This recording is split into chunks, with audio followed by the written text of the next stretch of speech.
Coffee. Come explore our world of coffee. Established in 2014, DeLuna Coffee is owned and operated by the Lemmix family, Ed, Courtney, and their son Brett.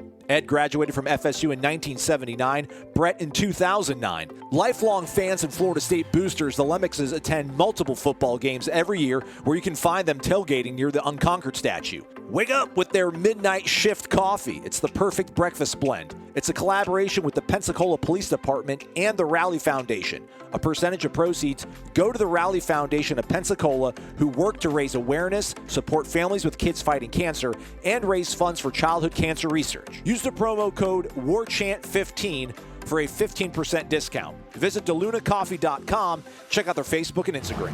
From Tally to Cali, it's time to wake up. Wake up! Wake up! WarChant.com is your ultimate Seminole sports source. And this is Wake Up Warchant, fueled by DeLuna Coffee. Coffee's for closers only. Now here's WarChant.com's Aslan Hajavandi and Corey Clark. Wake up! What's up, everybody? Welcome on into Wake Up Warchant, fueled by DeLuna Coffee. DeLunaCoffee.com. Come explore our world of coffee. Hope everyone's having a great Friday. Make ours great. Hit that thumbs up button if you're listening to us on YouTube, a 5-star rating and a review. Maybe even subscribe to the pod, everybody. I mean, if you're listening to this, I assume you're subscribed, but maybe you go about, just individually downloading episodes or whatever. Subscribe. Join the family. It's getting stronger. It's getting better. As you all know, Tom Lang now part of the family. Gene Williams investing into the website, warchant.com, the Ultimate Seminole Sports Source. Promo code is warchant30. Use it. Corey Clark, I'm going to use your intelligence, your know-how to carry me through another show. How are you, friend? I'm good, buddy. I'm good. I hope you're doing well. Yeah, man. I am. Even though we're convening for a Friday show, it's okay. This is like, I don't know, I'm getting my reps back in, getting ready for football season, getting my hot takes, getting them cooked, as Dillan Gibbons said the other day. We didn't talk anything about that on the show the other day. My bad. I don't produce the show. I kind of do, but, Corey's always able to tell me, hey, stop talking about this. Let's talk about this instead. But he's nice. He doesn't want to interrupt me. So you're blaming me. Well, look, we had the Tom Lang news. Yeah. So that took precedent over anything else, obviously. Yeah, Dylan. Yeah, but, that was we talked to Dylan and, 5 freshmen? Is that right? So. Or 4 freshmen and another transfer? Yeah, Kobe Gross is the transfer, so. Man, it's crazy. Like, it's here. They're all here. Everyone's saying the right things. No one's focusing on NIL. They just want to find opportunity wherever it may exist and then take the most of it.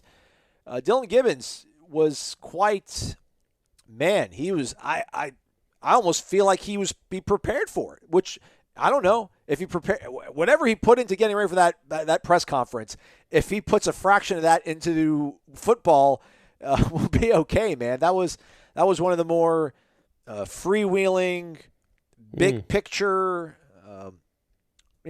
just robust conversation we've ever had. With 19 minutes and 42 seconds it went, man. Welcome, Dylan. Welcome home. Florida native. And he was talking a lot about the GoFundMe he started for his friend up in South Bend who's had a bunch of medical issues, and trying to get him down to Tallahassee for the game. And that's a great story. He said, I think the goal was a couple $1,000s to start it. And then the last I checked, which was a while ago, it was nearing 50,000, which is just awesome. It's just cool. The kid's had over 50 surgeries in his life. And so he went in depth in that, and like how it started, how he met him, it was wide range. He went from that to like he came to Florida State partly because of the MBA program because he couldn't get into the one at Notre Dame. He admitted that, which was cool. He also admitted that he talked to the coaches in the spring at Notre Dame and didn't hear the answers he wanted to hear, which, again, I'm all about that, man. Like, be forthright. We all understand. We've all been told by people we're not good enough. Most of us, anyway, have been told by somebody in our lives that we're not good enough or they don't see us as part of their future plans. And almost to a man, every athlete, celebrity, anybody that's interviewed will say, nah, we just had want to do something else, looking for a different challenge. Instead of saying, well, yeah, they didn't think I was good enough, or they didn't see me as being a starter. And he basically admitted that, clearly. Like, it's not like the Notre Dame coaches were like, yeah, Dylan, you got penciled in as a starting spot. He was told that he had probably been passed by and he was going to have to struggle again to get on the field like he did last year, and he was just forthright and honest about it. And I'm very appreciative of that. Yeah, for sure. That was really refreshing. It's something in low supply, honesty and transparency. It was super cool. What do you think about? He's taking a lot of ownership already, which it's kind of a little bit different. I think Mackenzie, when Mackenzie first came, or Mackenzie Milton, was kind of like, hey, I'm not gonna like rock the boat. I don't know if he said that, but he didn't seem like he was all that ready to put his stamp on the team. He's going to come here and kind of lead by example. Gibbons kind of going the opposite way. Not that you can't do it the way he wants to do it, but I kind of found that a bit refreshing as well too. Like, I don't know if it's going to work out, if everyone's going to buy into it, but man, if your plan is to do that, and you seem like you're pretty driven and focused, and you do want to help things, this program move forward, and you talk about that, what the one thing they did promise you, I think his quote was, the one thing they did promise you was the ability or the opportunity to help radically change the culture of this program. Right. Well, you really can't do that by just dipping your toes in the water early on, especially when you're coming in this late into the game. So. That I'm really interested to kind of hear, as we go through the season, maybe talking to Alex Atkins once every month or so when the season goes on, just about how maybe Dillan is progressing and what his message is doing and how much he's actually helping out the offense. That's he could have played a lot cooler, but he's embracing it. So good for him, man. That's encouraging, I would think. Yeah, I think most of Florida State fans are really going to like him. As long as he gets to meet with us more, which I assume he will. But yeah, he talked about the radically changing the culture of the offensive line room, and he mentioned the fact that they had 2 kids fresh out of high school that had to play, and that's not something that ever happens at Notre Dame. So he was pointing that out as like, these guys, it was a really rough year for them, and it was still, he doesn't even understand the half of it. Like, he doesn't understand that 2020 was one of the better offensive line years in the last half decade for this program. So, yeah, he understands the challenges that Atkins faced last year, and he knows the experience that he brings, Devontae Love-Taylor brings, Brady Scott even brings, is really useful, no matter how good they are. And I think Devontae Love-Taylor's the best of those 3. But no matter how good they are on the field, that experience and that the wisdom that comes with just playing a lot of college football can really help even the guys that played last year as true freshmen. Because you're not close to what you are as a 19-year-old to what you're going to be. So I just think he's going to be a nice addition to that group for sure. All those interviews, they're available on the YouTube page. Do go check it out. By the way, that Take Timothy to Tally GoFundMe now over $47,000. Yeah. So, well done, Dillan, and hopefully that helps bring some comfort to that young man and his family, the Donovan. And he said that he wants it to be like. Unfortunately, right now Timothy has pneumonia, which I guess is Dillan said it was a pretty common occurrence when he went in with a 90-degree angle on his spine or something like that. Oof. And they made it 40. So they really did it was a really extensive surgery to fix his spine. And then I guess with that comes that they're used to like pneumonia being a problem with that. So right now he's battling pneumonia a little bit, or not a little bit, he's battling pneumonia. But once he beats that and comes to Tallahassee, he was even asking us for advice. Like, whatever you guys think who I should talk to, or what ideas I should have, because he wants to make it like an official visit for Timothy. Like, they do with 5-star recruits. Like, and even maybe up on the field at some point during the game. But Garnet Gold stepped in, a hotel, I guess, has stepped in, boosters have stepped in with tickets and parking spaces. You know how the Florida State community and most college communities rally around causes like this. Absolutely. Let's get back on these horses. It is a Renegade Express. All these questions submitted by our valued, and most of the time, longtime subscribers of warchant.com. They posted over on the Tribal Council. Join the family. Use the promo code. Hop aboard. Leave your question. I think this is HBone89's first ever post. I think Todd Reboll, 44, linebacker. Todd Reboll was 48. Daryl Bush was 44. Daryl Bush. Sorry, Daryl. Apologize. Yeah. Is his avatar, H-Bone. He joined December 25th, 2019, Christmas Day. Okay. Nice holiday. Wow. He comes in hot. Wake up. Who would win a hot dog eating contest, Bobby Bowden or Steve Spurrier? What say yous? He says drink DeLuna, eat Zaxby's, and subscribe to War Chant. Be free. Go Noles. This is not his first ever post, but I don't think he's ever posted on the Renegade Express before. Oh, okay, I got you. I would, look, and I'm a biggest fan of Bobby Bowden as anyone. He's a little older now. They're both older, but I think Spurrier's so competitive that he's going to do whatever it takes to eat at least a half a more hot dog than Bowden. So I go with Spurrier in that. He's got a bigger mouth, certainly, right? He certainly does, right? Yeah, he can stuff in two at a time, and I think, weirdly, I used to feel like body type mattered, but Kobayashi and Chestnut have proven that it doesn't matter at all. And I still haven't. Have you ever really figured out the science of where that all goes? I can't.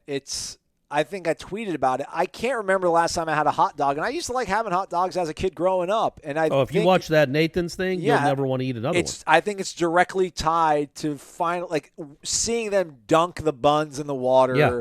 And just wet that is bun. just so It's heinous. disgusting. It's just Pavlovian, foul. man. Like, I see a hot dog now, and all I think of is dunking it in water and some dummy stuffing it in his face and the stuff going everywhere. It's just, can you imagine the cleanup on that stage afterwards? Like, all of it makes me. Now, I'll still eat a grilled hot dog. Let's not go crazy. But I prefer I'm more of a grilled sausage guy now. The hot dogs have almost been ruined because of Joey Chestnut. But how a guy that weighs 150 pounds or 160 pounds eating 70 hot dogs in 10 minutes, I just don't understand the physics of it. Where it goes. How does it... Clearing the space, maintaining the space for it to... Does it go to his ankles, in his calves, in his biceps? Do they just look for any place in the body to latch onto? Like, do they it take just doesn't make tapeworm? sense. It's like performance, instead of performance-enhancing drugs, do they just get tapeworm the day before, just so they have parasites in their body that'll just... Smart, and the parasites are just eating it as it goes down his gullet. Ugh. H-Bone, figure it out for us. Welcome to the Terror Dome. Thanks, man. Let's go out west. Let's go out, 5 time zones. Let's go to Hawaii. Aloha, guys. How's it? It's Ralph, everybody, from Hawaii. He didn't say that. I'm saying that. I'm introducing him. Right. Spartan Noles 71 over on the warchant.com Tribal Council. With the introduction of NIL, name, image, and likeness, into college athletics, I am reminded of the 2015 case of Northwestern trying to unionize their football team. Though two completely separate issues, I am wondering, where do you think NIL leads next? Your thoughts, please. I'm about 40 days away from touchdown in Tallahassee. I cannot wait. Mahalo for taking my question. Go Warchant. Oorah. And this is the first time he's coming back to Tallahassee in, decades? Yeah, and is he going to be here? So if he's 40 days away, that means he'll be here for 2 weeks before the game? Yeah, I think that's about right. I think that's what he's saying. Is he going to stay that whole time, or is he going back? Is he going to stay for the game? I Absolutely. Yeah, I think he's going to reconnect with people. I think he's going to bring Miss Ingrid with him. It's going to be a big time. Okay, nice, man. That's going to be exciting. Well, we'll be here, Ralph, so look us up. Yeah, man, that's, again, I don't, we've talked about this. I think the NIL is what it is. I think the market will steady itself. We'll figure out who's worth money and who isn't. There'll be some over-the-table dealings with kids that probably don't deserve money to get them to come to your school. But there have been under-the-table dealings forever. So what are you going to do? I think the bigger issue is that. Where does it end? Because they do make a lot of money for these universities. And there has been a seismic shift in the way college football players believe in their value more or seem to understand their value more. And if you don't believe me, look at bowl games. I'm telling you, 8 years ago, they all played in them. It didn't matter. You wouldn't even have thought to not play in a bowl game. Like Xavier Rhodes played in the Orange Bowl against Northern Illinois. That was less than a decade ago. Why did he do that? He got nothing to gain from that game. And now these players seem to be realizing that maybe. Wait, why am I doing this for the program? And I get it. They're on a team. They should want to win for the team. I'm just telling you the reality of the way things have changed, that I think the next step is, okay, what do we get for these TV contracts? How much money are we getting for this? Where does that money go back to the players? It's all being funneled either to these other sports that don't make any money, mainly to the coaching staff and the people that coach us that make a boatload of money in the administration, and it builds up cooler buildings. But we, the people that are sweating and bleeding and getting surgeries, we don't make any of it. I do think that's the next logical step in this. And when that happens, buddy, I have no idea. We might not have college athletics as we know it anymore. Yeah. And I'm not saying that's necessarily a bad thing. Yeah. Well, it is. But, like, you know, again, the Ohio State lacrosse coach makes $350,000 a year. Is that really a thing? Is that what we need? You know, I don't know. So, but that will be, I think, the first step if and when that happens, and I do think it'll happen eventually, somehow, some way, these players will start getting a cut of the TV contracts. They will be, I don't know, maybe you get it when you graduate. It's in a trust fund for you. Whatever happens, it's going to trickle down to them at some point in the next 10, 15 years. And when that happens, the money that goes to these other programs dries up a little. So your cross-country coach, your track coach doesn't make $180,000. He makes $75,000. Whatever the case may be. Yeah. That don't you think that has to happen? Like, the coaches aren't going to cut their salaries. Right. And the administrators aren't going to cut their salaries. Yeah. So they're going to cut the other sports that don't make money. And I don't mean cut them completely off the campus. I'm just saying they're going to have to, you know, you don't get to go to Hawaii for a preseason tournament or the Bahamas.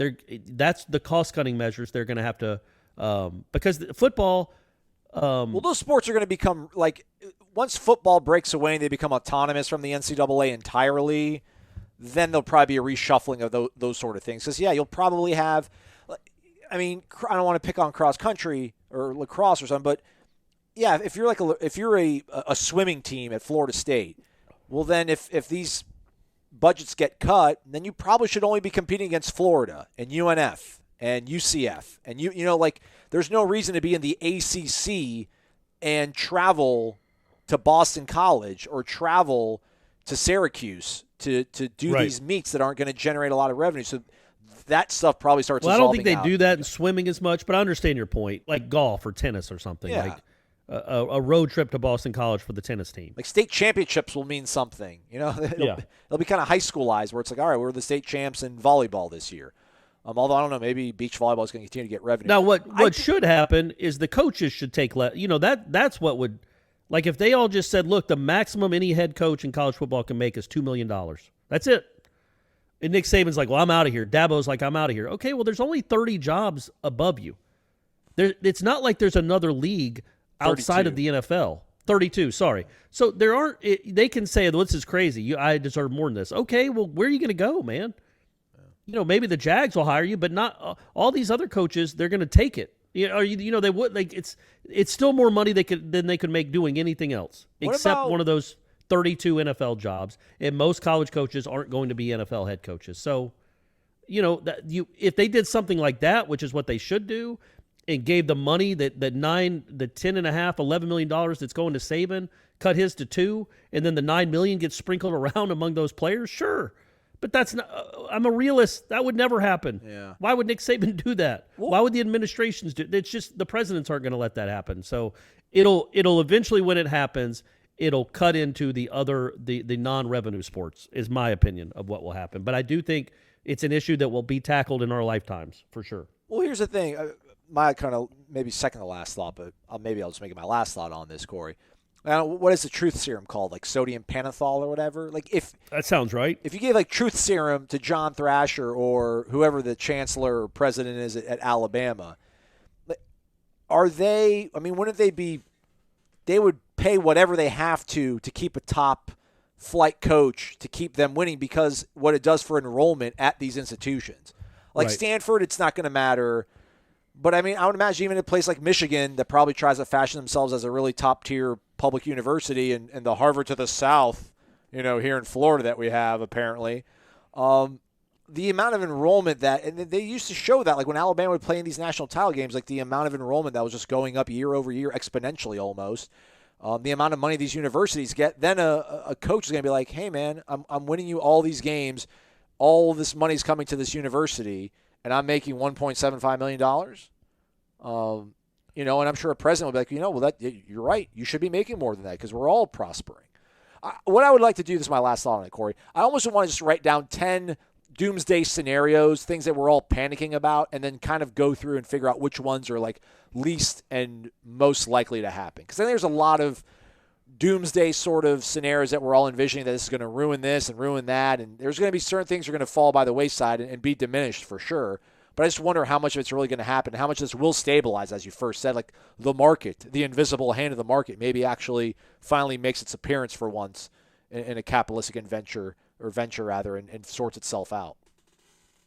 Yeah, I mean, again, it's the great unknown, isn't it? We have no idea what this fall is going to be. I have my TV on in Tallahassee. I haven't seen Mackenzie Milton try to sell me a Ford yet, but who knows what it'll be like in August or fall. I don't know. Ford, Corey? That's twice. That's two shows in a row. You trying to angle for something? You trying to angle for something? I got my eye on this white Bronco. I've always been a Ford Bronco guy, and aren't they coming back? They're awesome. They look really nice. Yeah. My dad literally used to drive them. His was blue, but in the mid '80s he always drove Ford Broncos. And then old Al Cowens had to go ruin it for everyone. Way to go, Al. Just when you thought the chicken sandwich war was over, it's coming back in a big way with Zaxby's new signature sandwich. It's a double hand-breaded filet, split-top bun, 3 zesty pickles, and if that wasn't enough, it's smothered in Zax sauce, or new spicy Zax sauce. That's right, it's such a big deal, we made a totally new sauce to give it the kick it deserves. The other guys won't know what hit them. The new Zaxby's signature sandwich. Have you tried it yet? And don't forget to listen in for the Zaxby's indescribably good Player of the Week every Monday on Wake Up Warchant. Let's go to the next question. M. Adams, CZ. He's not mad. He's just Mark. It's Adamchek last name. Wait up. Man, we're getting closer to football. Summer's flying by. When exactly does fall camp start? Will you guys have lots of access to observe, say, the quarterback competition? Far as the trip to Charlotte goes, I posed this question to everybody about inviting who they invited, which we didn't talk about on the show earlier this week either. ACC Kickoff, for the first time, they're going to have 3 players going from each school, both quarterbacks that are in contention, you would think, for the starting job. Jordan Travis, Mackenzie Milton, along with Jermaine Johnson, will be the representatives for Florida State, everybody. I understand, Mark says, the transfer trio are 3 of our most important players, but I'm kind of bummed for some veterans on the roster who have endured some of this chaos. Though I guess it's a good bonding trip for Milton and Travis, though. Yeah, man. I mean, you have to take those 3, right? Well, yeah, it is a little odd to take 2 quarterbacks. I know this is the first time it's ever happened, and it might be the last time it ever happens. Yeah. Because before it was just 1 offense and 1 defense, so there's never been 2 quarterbacks brought by 1 school. But yeah, they seem like the right ones to me. I mean, I guess you could bring like a Robert Cooper, I don't know, or a Keyshawn. But Ira brought up a good point on headlines about why he thought it made sense. He didn't know if Norvell thought of it this way, but why bringing these 3 guys makes sense. Jordan, because what he did for you last year.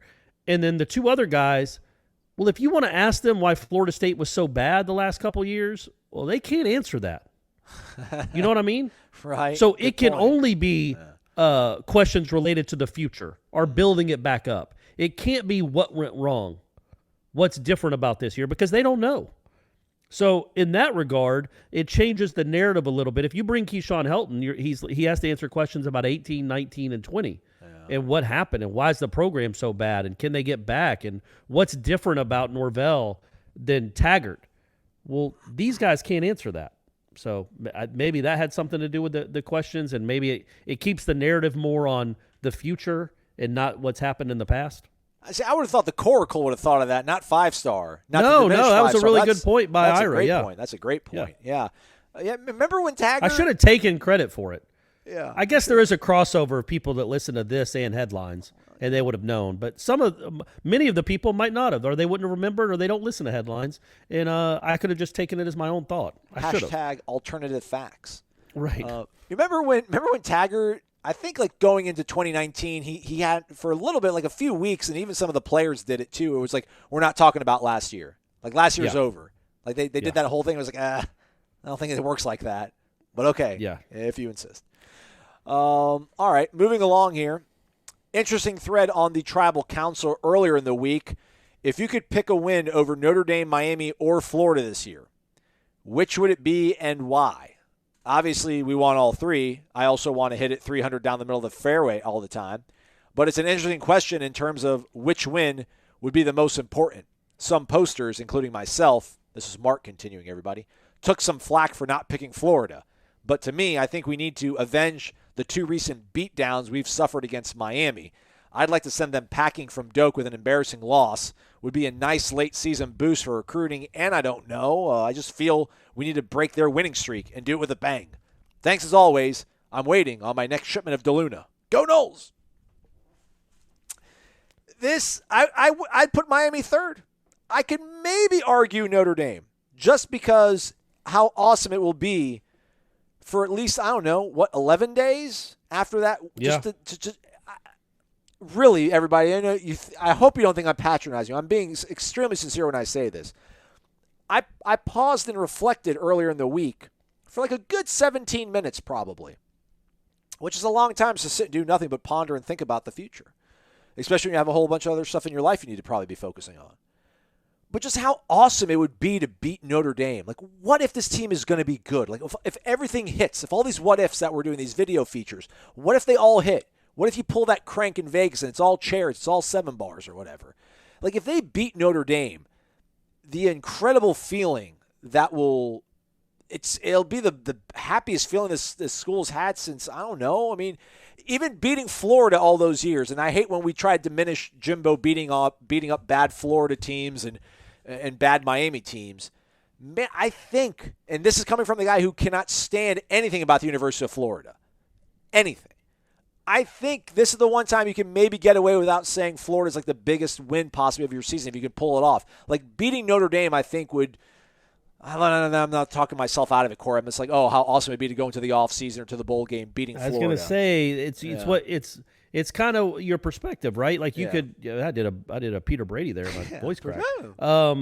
You either want to start the season off strong or finish it off strong. Yeah. Going into the postseason with a win over your rival.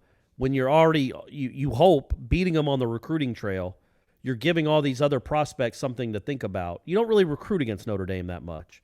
Yeah. But if you're trying to prove that you're the up-and-coming program in the state, and then you knock off Florida to end it in his first real year, his second year overall, and that gets you to 7 or 8 wins, and your last win is over Florida, I just think that resonates more. But I get what you're saying because those 11 days, you beat Notre Dame, you beat whoever the second game is, I keep forgetting, Jacksonville State maybe. Yeah. And then you're going into that Wake Forest game having 12 days of just feeling great no matter what happens. You're not scared of Wake Forest, right? Like you're not scared of Wake Forest at that point, but if you're like 1-1, let's hope you're never scared of Wake Forest. Yeah. I mean, good grief. But even still, like I get that sentiment. But in November, that sentiment's not going to do you a lot of good.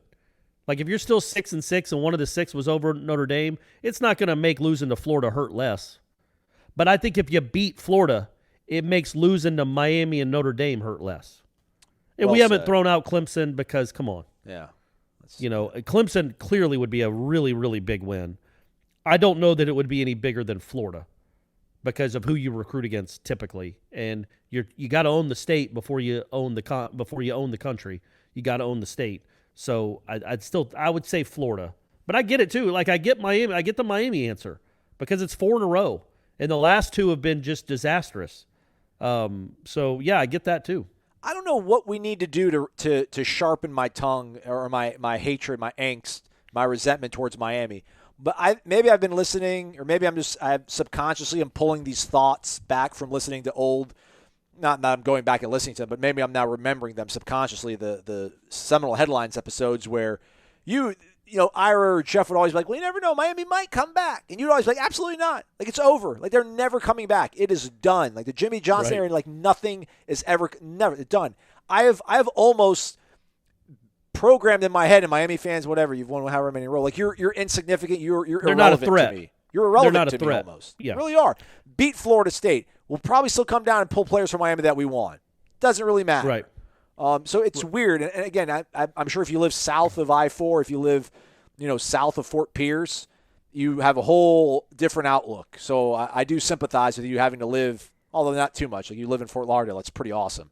But the fact that you're surrounded by Miami fans probably makes things a little bit more difficult. But yeah, I'll say it right now. At least it's the one time I'll pick something over Florida. I'll still say Notre Dame because the amount of I would say goodwill and publicity and the guys that are going to be on campus for that game, the recruits. Yeah, that's big too. That's big too. But I also think win over Florida. If you finish 7-5 either way, finishing 7-5 with a win over Florida as opposed to with a loss over Florida. Yeah.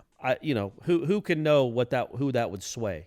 But you're right. The Notre Dame one, because it's going to be a huge official visit weekend, is also a big deal. It's just that Florida game is right up next to signing day, and you have to imagine you're going to be in a few battles with the Gators for some of those recruits.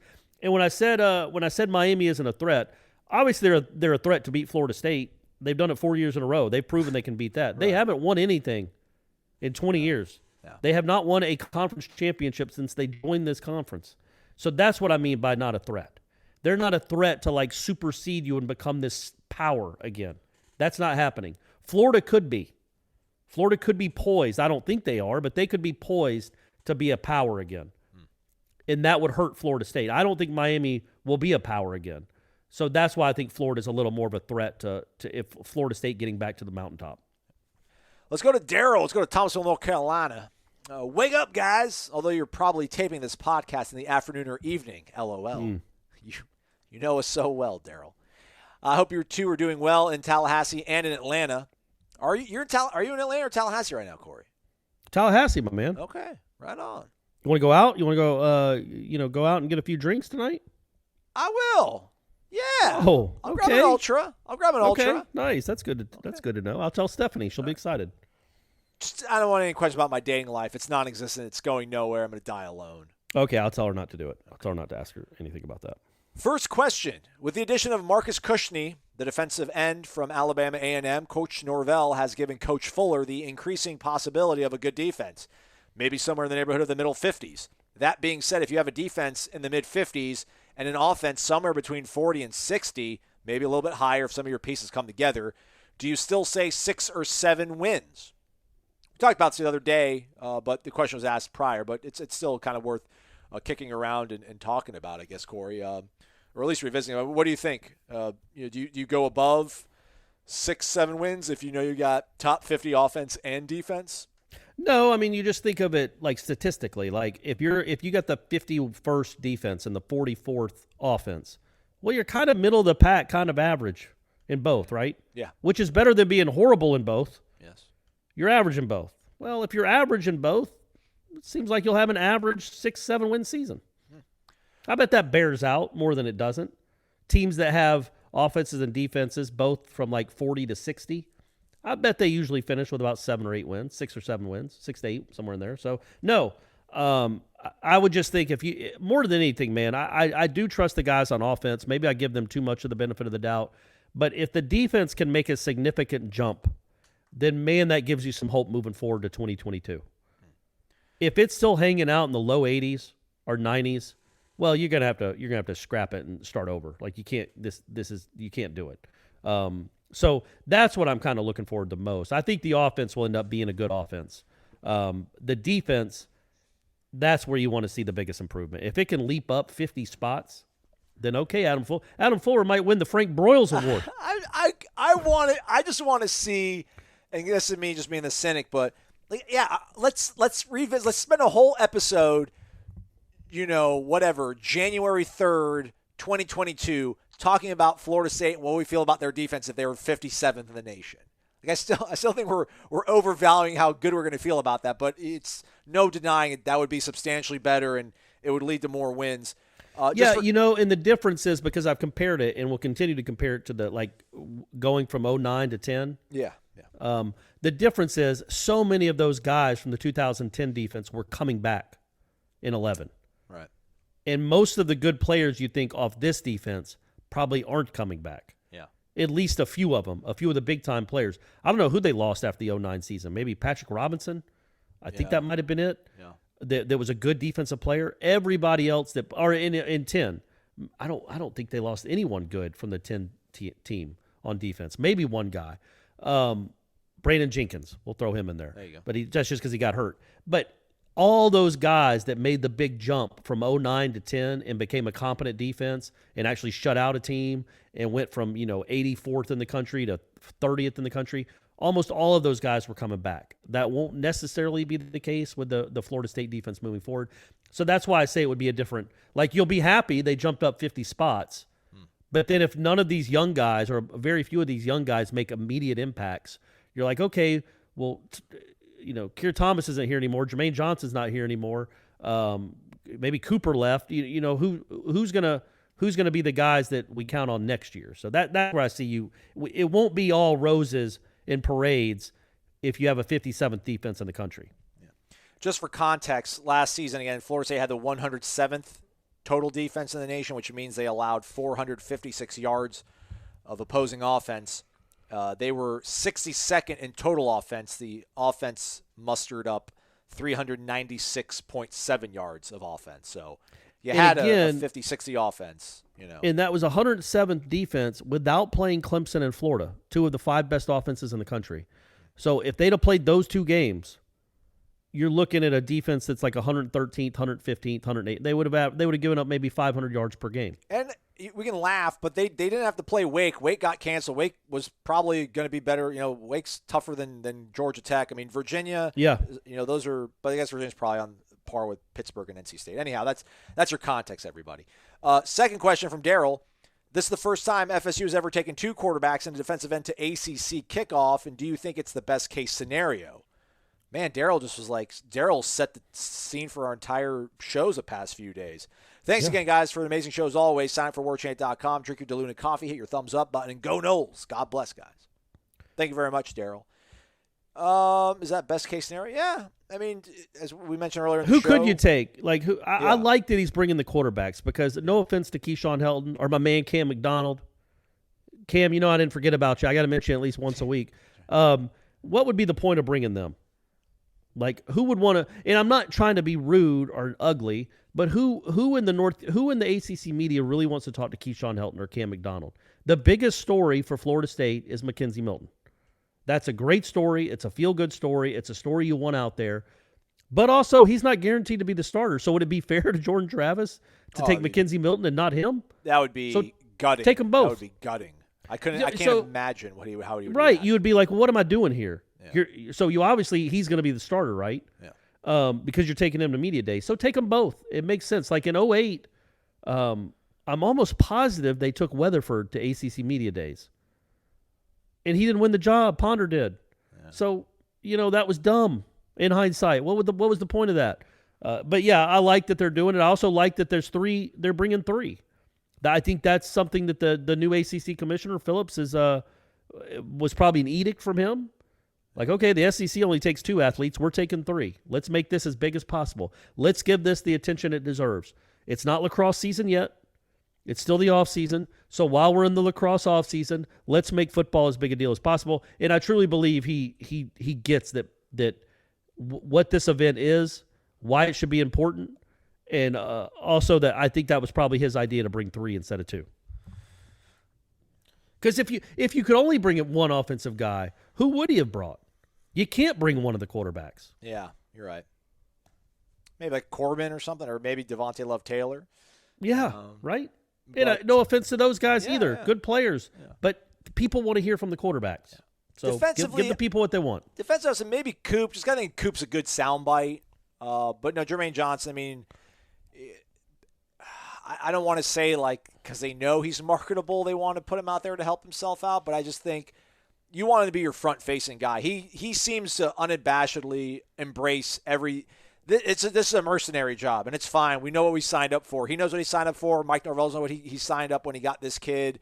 All right, go. You want to talk, everything, go walk the walk, too, in front of Charlotte. Go up there, represent the school, set yourself these big goals, and then, knock them out of the park when the season starts around. So really hard to think of them bringing anybody else on really either side of the ball than the 3 they're bringing.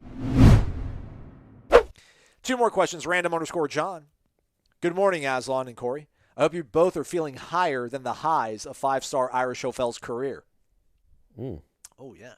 I don't know. That's tough. That's a tough bar. Yeah, I've never felt that high. Yeah. My question today, speaking of high, gosh, the drywallers. I got like a contact high when they would walk in here. My question for the day, the week perhaps, he puts quotations around this, so I don't know if I'm supposed to read it in a different way or how this is being delivered to me. I should have probably read it beforehand, but nonetheless, I shall persevere. After hearing so much about how we need an offensive lineman, what is the reason you feel we went with defensive pass rusher? Sure, the new athlete has a lot of hurries, but his game is more speed than power. him being Marcus Cushiony. And yes, our defensive line could use all the help it can get, so it's not a total loss.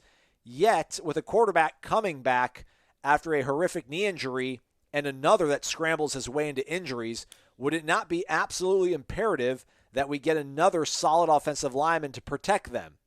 What is the biggest pro to getting a depth defensive lineman over protecting the most important position on the field? Also, drink Dillan coffee. Do not settle for other coffee brands that are simplistically lethal. Well said. Or well typed. Well, it was a move of necessity. I think they want. I mean, was how I'm explaining it to myself. They were holding out for another offensive lineman. This kid came on campus last month. They worked him out. There was good vibes. We thought that a commitment was, quite imminent. It didn't happen that way because they were still holding out for probably an offensive lineman. We're now in mid-July. It's get busy living or get busy dying time. Why not you have that scholarship left. You have the room. Bring somebody in. I'd rather, I don't know, maybe is random_Johns, is his question almost, why not bring in an average to mediocre offensive lineman over bringing in this guy that did pretty well at the FCS level? I'd rather take this than a mediocre offensive lineman. If there was somebody out there they thought they could get, man, they would have gotten him. And I'm not here. I'm not the defend Mike Norvell vice president at all. But this all makes sense to me. I've got no problem with it.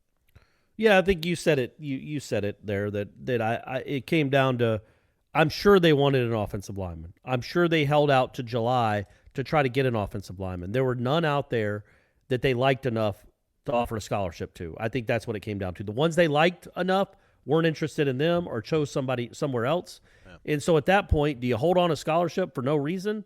Or do you go to your probably second most needed position and get a guy that you might think can really contribute? Like, years. I don't think for years too. This is not just a one and done guy. Yeah. Apparently Dillan Gibbons isn't either, by the way. Right. Yeah. That's the way he talked, he's got 2 more years he can still play. So, all right. Well, there you go. But anyway, I think they wanted an offensive lineman. I think, that was 1A. 1B was a defensive end. When 1A didn't work out, I don't think they turned away a capable starting offensive lineman to take an Alabama A&M defensive end. I don't think that happened. I think they waited, hoping that one of the linemen they wanted would say yes to them in the last 3 or 4 weeks. That did not happen. So the kid they tried out in June that they really liked, but they wouldn't quite offer, they were holding out hope probably that they could get an offensive lineman on board. When that didn't work out, it's like, okay, well, we still got this spot, and we do like that kid, and he probably will commit if we offer him, so let's offer him. I don't think I don't think they chose defensive end over offensive lineman. I think the offensive lineman out there that they were interested in made the choice for them because they said no. So in that, you know what I mean? So with that in mind, go get somebody that can help your team, and this kid might very well be able to help your team. And then try again next year. Last question. It's funny. It usually works out this way. He's the first caller. He's usually the last question when he does post. It's Gator Kirk, everybody. Gator188 on the Tribal Council War Channel. Hadn't heard his voice in a while. I know, man. I long for it. The live shows are coming back, folks. Once we're getting so close to football, the live shows will definitely return. Wake up, gents. Less than a month before practice starts. What time is the football team going to practice? Will you get sleep? Will you be able to sleep in, or are you going to have to get up early? Get some rest before Charlotte and the start of the season. Go Noles. Yeah, they're going to practice in the morning, man. Pretty sure, right? Yeah, that's what they do. But the beauty of this, and again, you're listening to 2 people that aren't a fan of morning practices. Convince me they work. I haven't been convinced yet. All I've seen is these last 3 coaches do these morning practices and haven't won squat. Meanwhile, the dudes before them that did afternoon practices won national championships. But whatever. It's probably done one probably doesn't have to do with the other. But the cool thing about this, though, we would get up at 7 in the morning or whatever it was, and I know most of you are rolling your eyes like, 7 in the morning. But for a sports writer that's used to getting up, a little later than that, that's early. But just to interview people before practice for 11 minutes. Before practice, everybody. Before. We would go over there, interview people before practice, and then leave. Well, now the hope is that we're going over there to watch practice, and that's so much worth your while. That's worth getting up for with the Roosters and the Crows You know what I mean, Aslan? Absolutely. I'll get up for that. There's a meaning to that. If we're up there and we're actually getting to watch practice at least once or twice a week, buddy, sign me up. I'll be there for that. Absolutely. I just got so excited because I was like, you know what? I can't admit this out loud, but I'm going to admit it. Like, man, if I had to wake up 4 days out of the week at like 7 in the morning, I don't know how much more miserable of a human being I would be, but I probably would find some bottom to it. I'd dig even lower than where I'm at now. Oh, boy. That's scary. But, yeah, I think, I would assume even like best case, it'll be like 1 or 2 days a week where they'll be like, all right, you guys can come out and watch practice. I wouldn't think they do it the whole time, although I think he did it at Memphis, so maybe you just gave me false hope for nothing, Corey. But no, I want to check it out just to see if we'll have a better feel for how things are going to work. Or at least we'll have, I don't want to say more educated opinions or guesses, but it would be. I mean, we'd have more information at our disposal. We'd be able to watch the way they practice, and I would like to see if we could get a feel for the way they practice fleshes out into the way they play on Saturdays. So we'll see. Hopefully video will be available. We'll be able to do that. Like available as in we can film it and upload it for you folks. We certainly shall see. I mentioned it off air, Corey, but yeah, the SEC kickoff or SEC media days, fans aren't allowed inside the hotel. They're going to have a roped off section for them outside of the hotel. So I don't know what that means for us in hopes of being out at practice. But we know when they do start up August 6th, when we have our first media interview with them, that we're going to be in person. It won't be Zoom. There you go. It won't be Zoom. It won't be Zoom any longer. So, all right. Yeah, I would think, though, if we're going to Charlotte, that will it be if he was going to allow us into practice last year, and obviously COVID changed everything, then at this point, we should be allowed in practice now. Even if you're worried that not all the people are vaccinated, that we're too close. I mean, we'll be 100 yards away in a corner, not near anyone. So I would hope they wouldn't use COVID as a reason not to. If they were going to let us watch anyway, you know what I mean? Yeah. That we can't do it because of COVID protocols. It's like, oh, come on, man. I'll wear a mask in 100-degree heat. I don't care. Also, here's my vaccine card.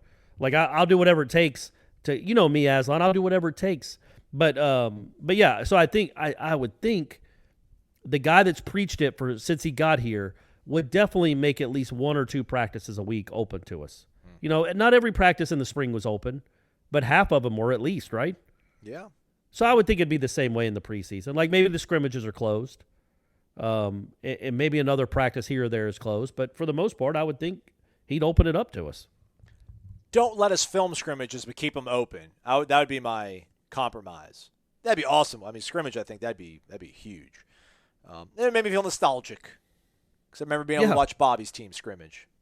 Yeah, that was cool. Those were the good old days, my man. By the way, I'm going back and looking at the email. Wednesday, July 14th, those signings that we spoke to, we anticipate, Florida State says, that being our final virtual availability with a projected return to in-person media opportunities Friday, August 6th for the preseason media luncheon featuring coaches and student athletes.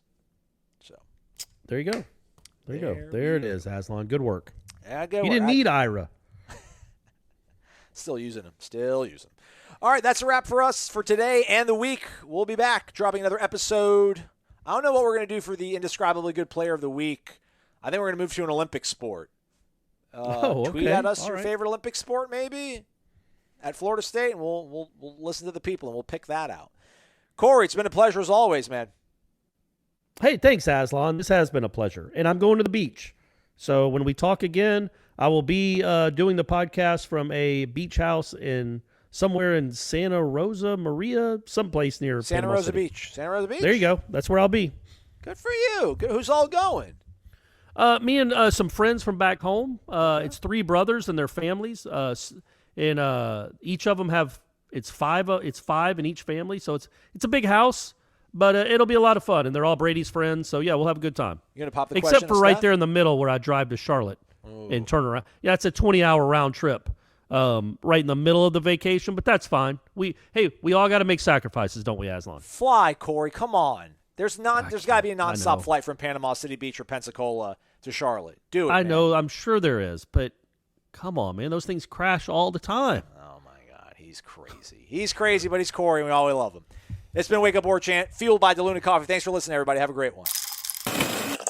Come explore our world of coffee. DeLuna Coffee features over 24 different blends. DeLuna's unique roasts can be delivered ground finely for drip coffee makers, coarse for the craft crowd, untouched as a whole bean, or even in convenient K-Cups. Founded in 2014 by the Lemmix family, Ed and Brett are FSU alums and boosters who are extending a special offer to all listeners. Use the promo code WARCHANT15 for a 15% discount. Visit DeLunaCoffee.com and check out their Facebook and Instagram.